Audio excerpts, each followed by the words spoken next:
Morning, everyone. Thank you so much for joining us again today. As you can see, the street looks a little different than it has before, but what we are here to share a little bit about is the people who we have been able to work with and are so excited that we're starting to see some real signs of stability and a different way forward.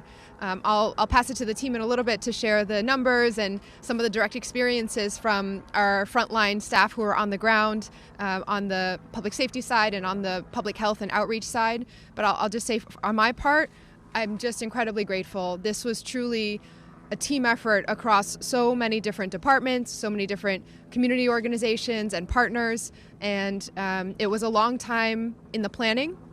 There were learnings and insights that we had developed over many months of working to place people in low threshold housing and understand what kinds of supports were necessary to help folks get their stability and move on in recovery and then be able to live on their own and free up those spots for the next person who needed help. And as that system was really made incredibly efficient and effective, we were able to then layer in all the different supports from outside in the community and all of our different partners as well. Over the course of the last several days, what you saw was moves that were made from people who were living in tents here as the temperature was dropping to now being in safe, warm placements with a roof over their head and the ability to start to get the pieces of their lives together as they've been hoping for some time. Just to give one example of what it looks like to have 24/7 support and team members really going above and beyond to work with each and every individual person to meet their specific needs. I'll share the last two tents that were remaining yesterday. Both were with residents who had pups and needed extra support with making sure that the dogs were taken care of as well. And so rather than just say, okay, the shelters can't accommodate this and you're gonna have to find some other way or part ways with your beloved pet. When I stopped by yesterday late afternoon, I learned that one of the dogs was being vaccinated in that moment at the local shelter, the local animal shelter, so that they could continue to live with that resident in their low threshold housing placement. And then late at night, before Sue Sullivan went home, sometime around the 7 p.m. hour, she went out back into the storage of all the bins that had been stored away because they realized that the crate for that little dog had been packed up accidentally. And so she went and got that back so that everyone could be secure, even those with four legs who were living here. So it really has been an effort tailored to not only make sure that people have what they need, but that they are able to live their full lives. And we have worked to change the dynamic here in this area and citywide. We know that we haven't solved the entire challenge of the opiate crisis and homelessness and mental health, but we have shifted the dynamic, and that is a big step forward for Boston, and we are all committed across this very strong partnership to maintaining that and doing what's necessary to continue to reach people wherever they are throughout the city with services, with housing offers and placement and shelter so that we can keep this going. All of the individuals who have been placed and are now living off the street and in a safe and warm shelter situation or low threshold housing will continue to work with our teams as well for services related to case management, job search, medical care, and we are confident that with what we've seen over the last year, this really works. People being able to have somewhere where they don't have to worry about being exposed to all of the elements and putting their lives at risk, living outside, having the stability to make it to their medical appointments, to work with that job counselor. We've seen just miraculous stories completely inspiring stories of people turning over that new leaf and stepping onto the next phase of their recovery journey in just a matter of months. And so we expect to continue that momentum. And we know that we're just one city in a statewide and national crisis of all of these challenges. But Boston, I believe, is putting forward a model that works and that we need to see other cities replicate and to have resources to continue to expand all around this area and the country. So I'm going to pass it next to Tanya Del Rio, who's the director of our coordinated response team, and then we will hear from Brian Foran of also on the CRT. We'll hear from Sergeant Peter Mascaratolo of the Boston Police Department Street Outreach Unit, just to give a sense of what the experience was like hour by hour over the last couple days. Then from Sue Sullivan of the Newmarket Bid, who's been such an incredible partner. And then Dr. Basola Ojikutu and Commissioner Michael Cox on what's moving forward. And if Jessica wants to add a word too, you're welcome to as well. Thank you, Mayor. Briefly, I want to share the numbers and the stats for the effort over the last 3 days with you. We were able to place 102 people in different settings. That includes general shelter, our low threshold sites, friends and family reunifications, DMH shelters, youth shelters. There's a number of different placements that 102 people chose and were transported to, along with also 3 dogs that were placed. We provided 5 transports to general shelter in the overnight. And as the mayor said, we see this as a milestone in a long road that has many more miles. But it's an important one because the safety and the health risks that were present in the encampment are no longer our concerns. We're now turning our attention to providing outreach citywide and looking for any unsheltered person that needs our support. This morning, Boston Public Health Commission and Boston Police outreach teams huddled together to strategize and to debrief from the overnight where were the hotspots where we were seeing people who needed transport or who needed services. They're going to be doing that 3 times a week. 3 times a day, so that we can continue making sure that anyone, anywhere in the city that needs those services can have them. So I'm going to turn it over to my colleague, Brian. Good morning, everyone.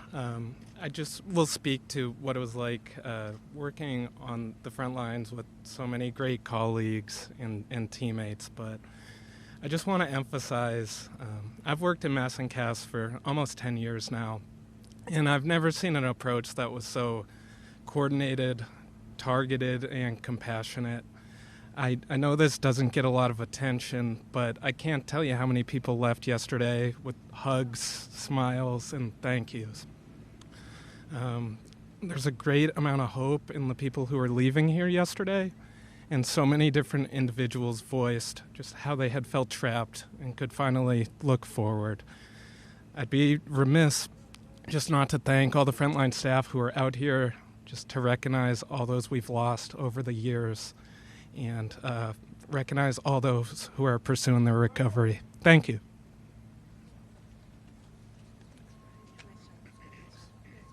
Good morning. The collaboration between all the agencies, both public and private, was really what caused yesterday to go so smooth. Many of those that were leaving the encampment during the day, were thanking, any of the outreach workers, just because it was helping them make a decision that they weren't able to make on their own. So they were able to pick up their belongings, move away from something that had pulled them in. And as the day went on, we continued to get thanks from people walking through the area that felt they could walk through safer. This morning, while we're out there, we had folks going down to the methadone clinics, and they were thanking the individuals out there on the different corners because they were able to walk to those clinics without having the draw of coming here and relapsing back. So with that collaborative effort and being able to work together as one big team, it really made for a seamless day yesterday. So hopefully that will continue. Thank you.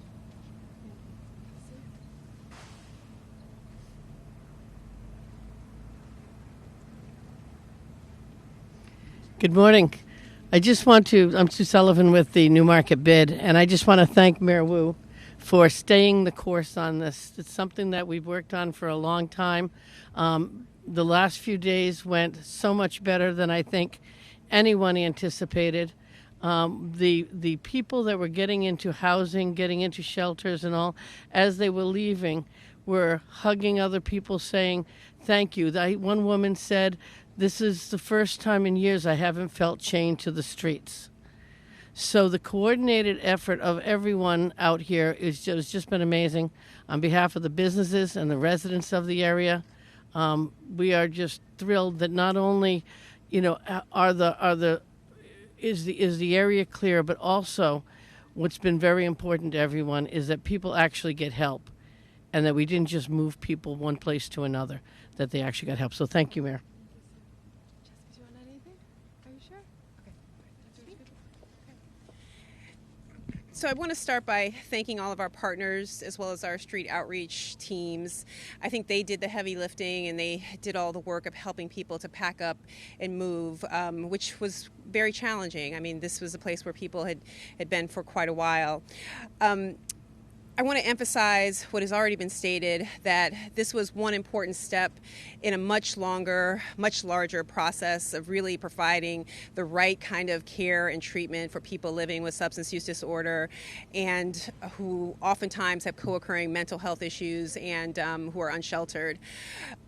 A lot of the folks who are out here were medically compromised, they're vulnerable, they have a number of chronic diseases.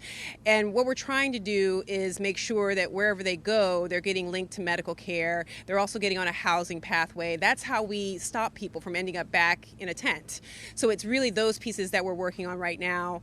I'll say that I was over at 727 on Mass Ave, and BPHC and myself and some folks from Boston Healthcare for the Homeless were providing some medical direction guidance there. And I just know that some of the folks who were there just said this is the first time that they've gotten a good night's sleep in weeks, maybe even longer than that. So that's important, that this is one step in a longer process, as I said. I think it's important to think going forward, what are the other things we need to do over the course of the last week, in addition to all the people we placed in a space, in a shelter. We also sent 29 people to detox. So it's following up with them, making sure that, they stay on a course. They have a course that's presented to them that makes a viable option for them as they move forward. I think that's really important. I think the other piece is thinking about mobile outreach and how we're doing it and really, providing not just, taking down tents, but thinking about how we're going to, provide harm reduction and overdose prevention, as well as, shelter and transportation and storage. So all of those pieces, it's really a coordinated response. And I want to thank, my team members, Tanya Del Rio and, of course, Mayor Wu, the coordinated response team, our street outreach teams, Commissioner Cox and BPD, because we really are working together in a new way. And I think that's important for everyone to understand and to recognize and appreciate. I think lastly, I want to say that there are many pieces here. This one step, many pieces that we need to bring together to make all of this work and to make a better system of care for people who are very vulnerable. And just looking ahead, as we put all these pieces together, thinking about the future and what may lie ahead in terms of Long Island in a number of years down the line, 4 years, we hope, down the line, and how we can be more coordinated and how we can really provide the right kind of care so that people can get on a path to a better life. So I think we took some big steps yesterday, and I'm really hopeful for the future. Before I talk about what we do from here, I just want to reiterate what everyone's been saying and thank everyone for this took a lot of planning, and from on behalf of certainly the police department and many people within the city, the street outreach teams, housing, public health. Certainly mayor's office, and it started with the city ordinance that was passed that gave us the authority to be able to help in the way that we've been able to. So, it was a tremendous and will going forward be a tremendous team effort to deal with this issue. But I'm very, very pleased and happy to be able to contribute in this team. So going forward, for the next 30 days, we will have a command center here on Atkinson Street. And we will also have multiple mobile units throughout the city to be able to respond to areas where maybe tents and tarps might pop up throughout the city. And it has occurred, I think currently right now down at Copley, we're trying to deal, not Copley, the library, we're trying to deal with some issues down there as well. The coordination that you see for this is really the coordination we're going to do going forward, dealing with this issue to try to resolve and address the issues. And so I want to reiterate and want to thank everyone who's been involved, and certainly our offices going forward. I want to ask the public, if you see something particularly in your area where you're concerned, if you certainly think it's an emergency, dial 911. If you think it's an issue of folks that need assistance in some way, or tents and tarps are popping up, you can dial 311, or you can continue to dial 911. It's important that we get that information as soon as possible so we can help and address it as soon as possible. If there's any issues around, obviously, quality of life issues throughout the city, again, we have mobile units all throughout the city. So, but we need to hear from you as soon as you think you might see or hear something that might be troubling to you. But I just wanted to thank the mayor again for bringing us all together in this way to handle this issue. My last thought as I was just hearing everyone speak is this, sometimes there's been a question out there, why did the city wait until now? Why not do this much earlier if it was going to be possible to take this action? And I really want to emphasize that we acted as soon as this team and I were confident that we could not only achieve this outcome, but do it in the right way, that we could actually get this right.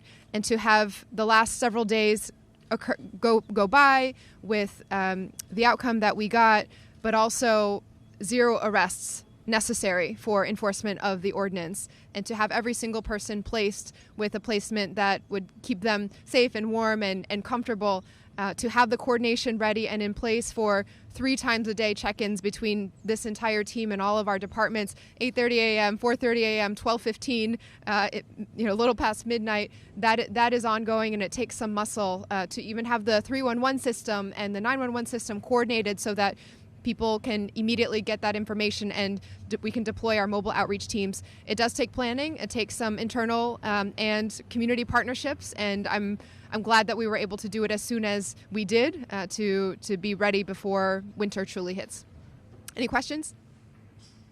Describe that process. Like, if we start seeing those incidents again, what is this process? How does it differ from the past? Yeah. I'm sure there are others who will jump in. The question was, how does this process differ from the past, and what if we start to see tents popping up again? We have not been in a place where the city's teams, public health, public safety, have been able to respond as immediately as we now can because of the ordinance. That was the major challenge before, is that even though there had been a housing surge and people had been connected one time before and tents were taken down because they were unnecessary one time before, there wasn't the ability to react in real time to each new individual situation as it happened. We are now ready, not only with that authority, but also the processes and the coordination, as you keep hearing over and over again. There are multiple teams that are ready to be deployed citywide at any given moment, including multiple teams available overnight to respond to situations. And even that 24/7 ability to respond wasn't something that was fully in place before. We also are prepared now more than ever to, as you heard, shift some of the staffing away from just trying to manage and keep people safe and alive with a large-scale encampment to deploying all of our staff to reaching people and also maintaining that case management and the job search and housing search, so that folks who were able to move into a placement, that's not the end of our relationship with them. We're actually now really beginning the work of helping them to keep their medical appointments, recover, and move on into permanent housing of their own. So we know very well how to do that person by person, and we've been able to scale up that infrastructure and the coordination to respond in real time much more quickly. Who else wants to add something on the immediate? Okay. Mayor, how important will the Long Island piece be in the long-term solution? I know she's saying 4 years down the line. That seems like a long time to people, but how important is that? Yeah, when you speak to the folks who are outreach workers who are on the ground, whether it is Brian and Tanya and Michaela and their team, our partners at Elliott or Victory Programs, Pine Street Inn, Boston Healthcare for the Homeless, or Sergeant Mascarotolo and the Street Outreach Unit, you realize that people are giving everything that they have to go above and beyond. Right? On Monday, when it was raining, some folks weren't comfortable packing up, some of the encampment residents weren't comfortable packing up their things because they were wet, and we had outreach workers from the state who took their clothes home to do that, make sure it could get dried up, and then bring it back to them the next day so they could feel comfortable moving. We have workers who are, I don't know, I mean, I was asking Sue how much she slept the last couple of days, and she wouldn't, I don't know if she's even got any sleep. So in some ways, we are doing whatever we can already to make it work. And this team and all of our partners are already committed to doing whatever it takes, but it comes at the expense of often their own work-life balance, their ability to manage the situations, because so much is on their shoulders without that infrastructure and support. once we have Long Island built up, we'll have the scale of resources, we'll have the space, the adequate number of beds, so that we're not scrambling and really relying on each individual to pour into going above and beyond to find that. There will be one coordinated location, an easy and sort of one-stop shop for all of the steps that are necessary, and it'll be a lot smoother logistically and a lot less burden on our teams now, who are doing what they can and are always going to try to find every bit of energy to do that. But we need a solution that's at the scale of the challenge, and that will happen once the bridge and the public health campus can be built back up. Quincy going away, or are they still? Those are still in review from the state. We anticipate that, if it takes as long as traditionally those review processes take, we could be ready with the rest of our permits and potentially that review by the end of the year. Aside from Long Island, are you having capacity issues in terms of the other side, and the healthcare side and the mental health side? Is that something that needs to be addressed outside of Boston? So absolutely, there are certainly capacity issues, staffing, concerns, and we're pulling all of our resources together to ensure that we're not only addressing this particular crisis, but the others that we're, also trying to manage. I think there's been good coordination with the state. We've been talking with them regularly. Also, great coordination with our partners, filling in gaps together. As I mentioned earlier, without our partner organizations, I don't think this would have happened as it did and as smoothly as it did. So yes, there are definitely concerns. We're doing the best that we can, filling in the gaps as we're able to do so. Mayor, could you talk a bit more about that? You referenced this Boston model. Can you explain what you think that model is and how it's different? And also, maybe this is a question for the chief, but after the command center's gone, how are you going to keep people from coming back here? In everything that we're trying to do in Boston, the model is to put people first and really understand what each individual community member needs. And so in this case, rather than saying we're going to focus on getting the street clear, however many uncomfortable interactions that might require or wherever else people might scatter to, it's starting with the people, the residents of these encampments who had nowhere else to go, some for a very long time, and to understand their specific individual medical needs, recovery needs, housing needs, challenges and barriers they had faced in the past accessing shelter, and then to work with them to match something that would fit and follow up with them from there on out. So this is definitely a very fluid situation always. We are a center city that is the safety net for the entire Commonwealth in some ways, and the New England region and beyond. And so as we ramp up our services, we are encouraging and working with the state and hoping that other cities will also adopt this, because people need access to this kind of approach wherever they are. We are going to do our best to meet the need, but when Boston is the only city trying to do this in a particular way, it does have impacts in terms of the flow of people who are seeking services, because the demand and the need is very great. I want to thank the state for starting to replicate some of this approach. There are now additional sites outside the city of Boston that have the same low-threshold housing and wraparound medical care approach. So that's been stood up since Governor Healy took office and under her administration, and we'll continue to work with them to support that wherever we can. And we know Long Island, again, as Dr. Ojikutu was saying, is going to be a major piece of that in coordinating the regional response as well. Commissioner. And because we have a city ordinance that we can respond quickly, we will respond quickly, and that's why we're asking for the public's help, just making sure that, we're going to look for them, but places where we don't see it, if they let us know, we'll respond, as well as our coordinated team. So as long as the conditions of the ordinance are met, we're going to make sure we address it as soon as possible, almost immediately. But I do want to add that, we're not solving the opioid crisis, right? And from a law enforcement perspective, we're partnering with, certainly with public health and so many others to how we're dealing with it here locally around that. And our strategy is to work with others to do it as quickly as possible, to keep the conditions that were on Atkins Street here from coming up again. And that's our, that's our promise to the people here. Sorry, can I add one other thing before? I was just thinking in terms of the Boston approach, there probably another dimension I would just emphasize is in addition to how collaborative and coordinated this is across all different services and needs to meet people's individual needs, it's also being unwilling to settle for things not being okay.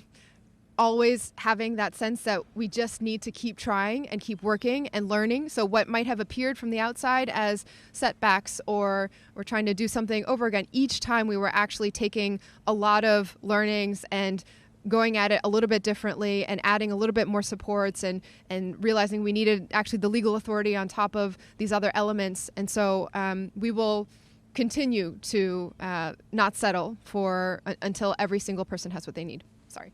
Could I just ask you quickly, sir? The encampment was sort of a safe haven for human trafficking, drug trafficking. You had some assaults.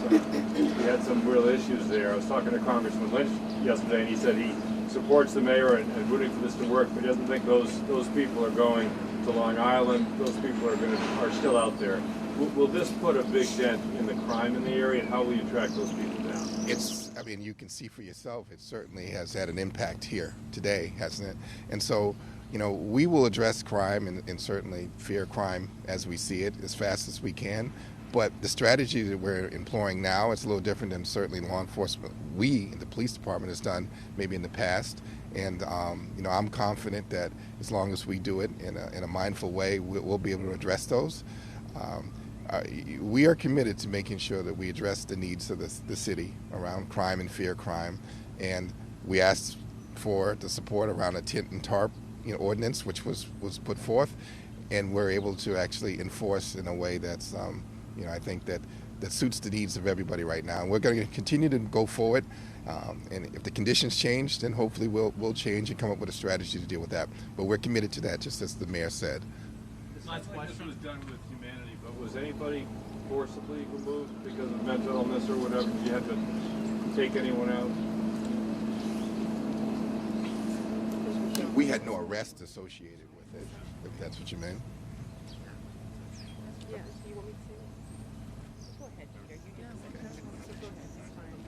Everybody wants this question.